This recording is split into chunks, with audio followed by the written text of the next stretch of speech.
replica. The same media that lectures Americans about patriotism being dangerous nationalism actively celebrates Americans rejecting their own country overseas in the Olympics to compete with an authoritarian regime like China. They'd rather cheerlead that.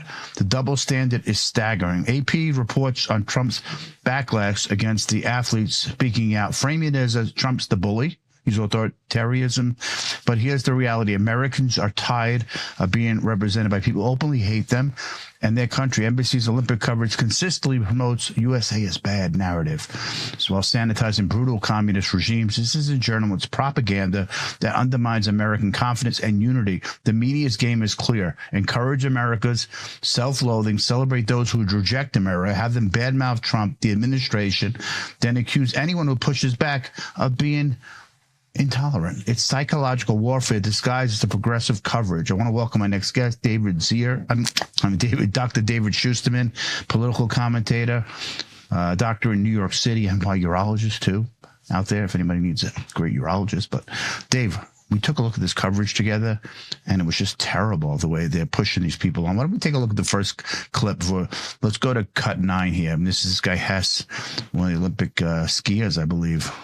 Cut 9. It brings up mixed emotions to represent the U.S. right now, I think. It's a little hard. There's obviously a lot going on that I'm not the big fan of, and I think a lot of people aren't. If it aligns with my moral values, I feel like I'm representing it.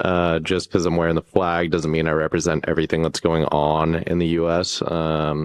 So yeah, I just kind of want to do it for my friends and my family and the people that support me getting here. Well, yeah, David, you were born not in America, and the pride that Americans used to have when they won the ladies' Olympics and all the Olympics, it was such a prideful thing to be an American.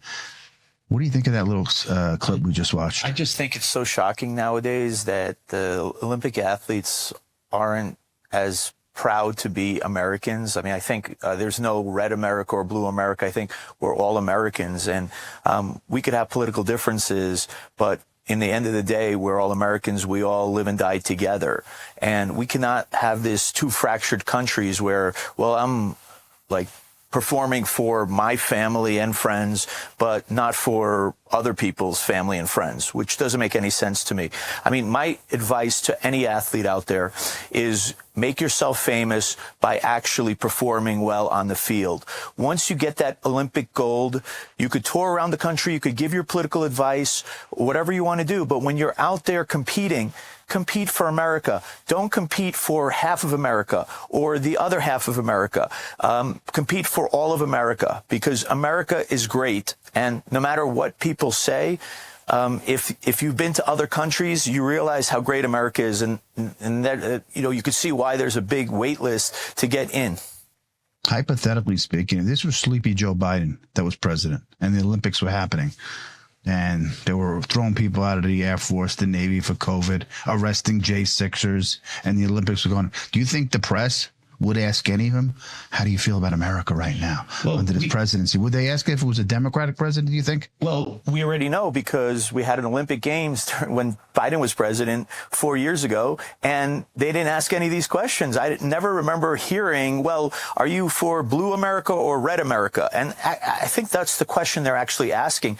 My advice to athletes are, don't fall into this trap. The best way to handle it is not to fall into the trap of answering them. You just say, no comment. And guess what? A lot of these questions dry up. Once there's no comments, they can't blame an athlete one way or another, because, like with anyone, like Michael Jordan famously said, Republicans buy sneakers too, and Democrats buy sneakers. So the point is that when you're competing and you want a broad audience, you don't want to, fight for one America or the other. There's this other clip I want to show you. It's cut 10. I want to give you a second. Let's play this cut, and then I'll explain who this guy is. And what's happening in Minnesota is wrong. There's no shades of gray.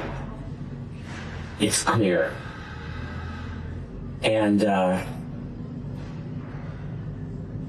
really love what's been happening there now, with people coming out, showing the love, the compassion, integrity, and respect for others that they don't know, and helping them out. And we love Minnesota for that. And I want to make it clear that we are out here. We love our country. We're playing for the U.S. We're playing for Team USA. And we're playing for each other. And we're playing for our family and our friends that sacrificed so much to get here today. And that doesn't change anything, because what the Olympics means is excellence, respect, friendship. Dave, that was a 54-year-old guy, but he's a lawyer, a trial lawyer, because they're always kind of obnoxious and seem to be more Democrat, these lawyers. But he's just champion curler, and he was trying to get into the games again, so he was an alternative. 54-year-old Rich Ruawanen. He's competing he's an alternate for the U.S. I didn't even know curler was a sport, actually, but it is when they sweep around, right? So he was out there complaining about America. You think at that age, he grew up in a time at 54, he'd appreciate America? Yeah, I mean, Oh, you think that young people coming out of school, when they've been indoctrinated, have more of a viewpoint about how bad America is. But when you start living in America and you see the differences between America and other countries. But look at all the other Russia, China, at Ukraine, Japan, line them up, right? Middle East country. Do you think any of these athletes are bad-mouthing their own country when they do press conferences? They're bad-mouthing America on other soil in Europe, and then they're complaining about America. So you're allowed to bad-mouth America at the Olympics. That shows what a open society America is, right? well, that's the interesting thing, they call Trump Hitler, dictator, a fascist, and he's not really doing anything to stop this. All he wants to do is, he just says it's just disgusting that people are doing it when they're supposed to be representing the U.S., and they should be proud of representing the U.S. I mean, if I was an Olympic athlete, I would be very proud of it, and not to represent half of the country. Again, I get back to the whole thing that America is one country. There are different sides that people want to follow, and that's their right, and that's the beauty of America. Here because they're asking these questions. They're young. Most of them are young athletes. They shouldn't be asked about political questions when they're playing sports. The sports media sometimes is worse than the political media, worse than the regular general news media. They're woke as can be too, but they still should stick to sports. Stop asking political questions. They're too young, and they're not even in politics. Why are they being asked these questions? There's another thing. Oh, go ahead. Well, my thought on that is that whoever does the next Olympic Games and whoever is responsible for these athletes next time. Were expecting to dance. They wanted to, they were getting up to try to dance, and no one was dancing. It was kind of like depressing music a little bit. And no one really, then people just started talking to each other without actually looking at the game or the show, which I thought was very surprising.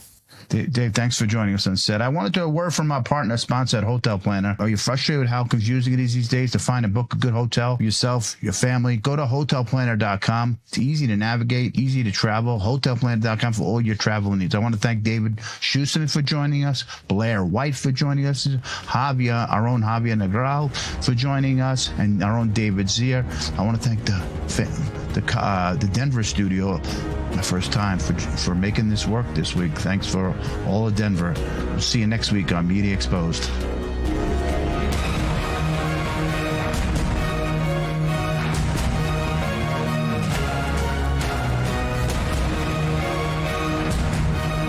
This was the last thing my Charlie ever wrote.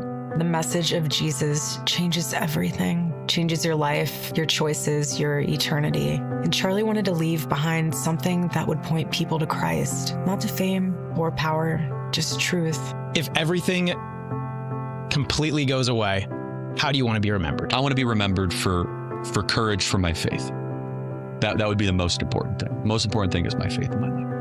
And my husband called his final book, Stop in the Name of God, because resting in God's grace is what our world has forgotten to do. So just stop and listen, believe and rest, because this is Charlie's final and greatest message to all of us. I'm actually finishing a book. So I actually don't work one day out of the week. So I take a Sabbath every Saturday. Turn my phone off, no work, just kids, just family. It's an amazing blessing. Every Saturday, totally off. It's amazing how much work you can get done in 6 days though. I believe that honoring the Sabbath is the commandment that allows you to honor the other 9 commandments. When you're honoring the Sabbath, it's easier to have no other gods before God because that day is built in time as a temple, as a sanctuary to put God first, to not have idols. If you are feeling overrun by society, you might be feeling depressed or anxious, turn your phone off for one day.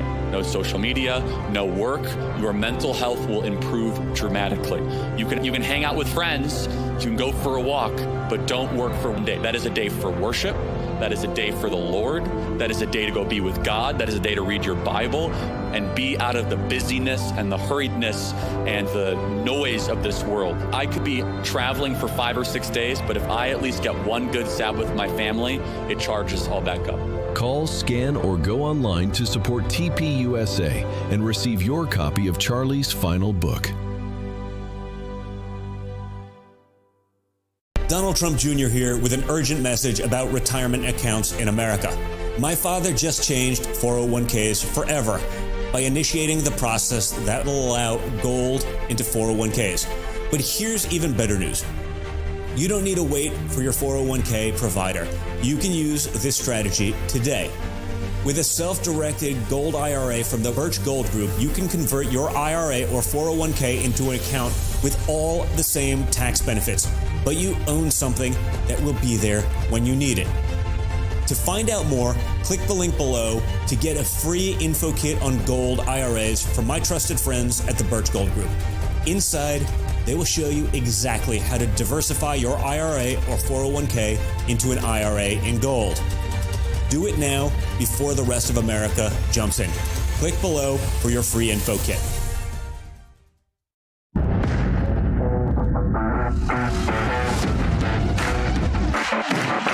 Get ready for Smackdown with Darrell Scott. You've been served. No political nonsense here. The truth will set you free.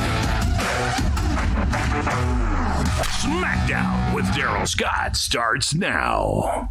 Welcome to Smackdown. I'm Darrell Scott once again with my sidekick Bible here, laying in the cut as he does every week. Road Dog James Davis riding shotgun. James, what up? What up? What up? We out here in these Smackdown streets. We on a roll like a month.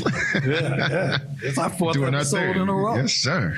New world's record. It's all good. Yeah. Whole lot going on. Yeah, it's a lot going on. Trump's out here in these streets being Trump and having a good time at it being himself. Mm-hmm. He recently had reporters in the Oval Office, and then this happened. Peep game. Yeah, what did you say? Go ahead. What would you say to the survivors who feel like they haven't gotten justice? You are the worst reporter. No wonder CNN has no ratings because of people like you. You know, she's a young woman. I don't think I've ever seen you smile. I've known you for 10 years. Caitlin, like what I do to get a new one tore off of me. I try to ask a question, and I wind up tearing me a new one. It's like you're so dishonest. That's why you have no ratings. Like if you're in the airport, nobody should watch it, CNN. And so, yes, you're getting torn a new one because we know that question is loaded. It's a gotcha question like they always try to do. And Trump ain't going for it. Yeah, he said, you never smile. And you know why? Because your ratings is low. That's why. Walking around depressed because you have low ratings. You know what I call Caitlin? What do you call it? Mr. Sardonicus. You ever saw that movie? The old movie with Mr. Sardonicus? Look it up. All of y'all out there, Google Mr. Sardonicus and tell me if that's not Caitlin. Just sad. Just a sad person all the time. Then he had to go in on one of his favorite subjects. Watch this. Why do you blame the Biden administration? Because they let him in. Are you stupid? Are you a stupid person? Because they came on a plane along with thousands of other people that shouldn't be here, and you're just asking questions because you're a stupid person. And there's a law passed that it's almost impossible not to get them out. You can't get them out once they come in, and they can't. He told her, look, you asked my back because you're stupid. That's why. The other one, she's unhappy because she got low ratings. You're stupid. Yeah, you're unhappy because you're stupid. But he's right. Why do you keep bringing them up? Because they the ones that let all this stuff in here, and I got to clean up the mess from the last administration. So, of course, I'm going to bring it up. They just want him to take all the blame for everything that's going on. No, it's not the case. You got to put the blame squarely where it lies. They tried to hit him during the Grammys, which he knew they would. Of course. But they shouldn't hit him during the Grammys because he's going to hit back. That's right. And when the Grammys are over, he still has the platform. Yeah. And watch. It's not watchable, but he was a lousy host. I'd say not as bad as Jimmy Kimmel, but pretty close. And no, he made a statement